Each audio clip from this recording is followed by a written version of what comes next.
সজনে ডাঁটা একই রকম খেতে খেতে যদি বোর হয়ে যান তাহলে আপনাদের জন্য এই রেসিপিটি।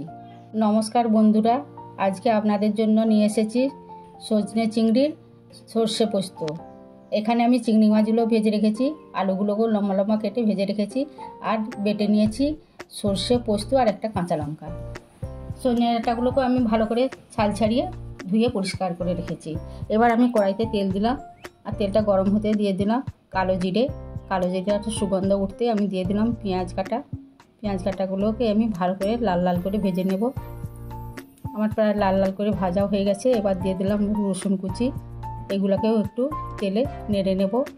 কাঁচা গন্ধটা চলে গেলে এরপর দিয়ে দেবো হাফটা টমেটো কুচি, এগুলোকে আমি ভালো করে নেড়ে নিলাম।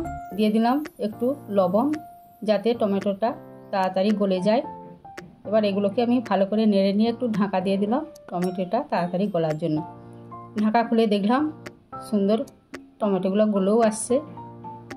এবার আমি দিয়ে দিলাম কিছু গুঁড়ো মশলা, দিলাম প্রথমে লঙ্কা গুঁড়ো, হলুদ গুঁড়ো দিয়ে এগুলোকে আমি ভালো করে নেড়ে নিলাম। আর সজনে ডাঁটাটাকেও আমি এই মশলার সঙ্গে দিয়ে দিলাম, দিয়ে আমি ভালোভাবে একটু নেড়ে নিলাম। খুব নাড়াও চলবে না, সজনে ডাঁটা তিতা হয়ে যায় এবং সেদ্ধ হতেও দেরি হবে। এরপর দিয়ে দিলাম বেটে রাখা সেই সর্ষে পোস্ত আর লঙ্কা দিয়ে আমি একটু ভালো করে নেড়ে নিলাম। খালি দু ফেরা নেড়ে নেব, কারণ সর্ষে আছে, বেশি নাড়লে তিতা হয়ে যায়।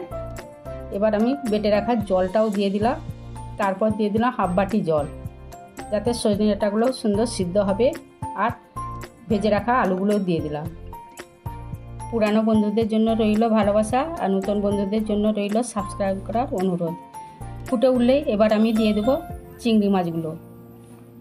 চিংড়ি মাছগুলো দিয়ে দিলাম। এরপর আমি 5 মিনিট ঢাকা দিয়ে দেবো আলু আর সজনে ডাঁটাগুলো ভালো করে সেদ্ধ হওয়ার জন্য। সেদ্ধ হয়ে গেলেই নামিয়ে নেব তৈরি আমার সজনে চিংড়ির সর্ষে পোস্ত।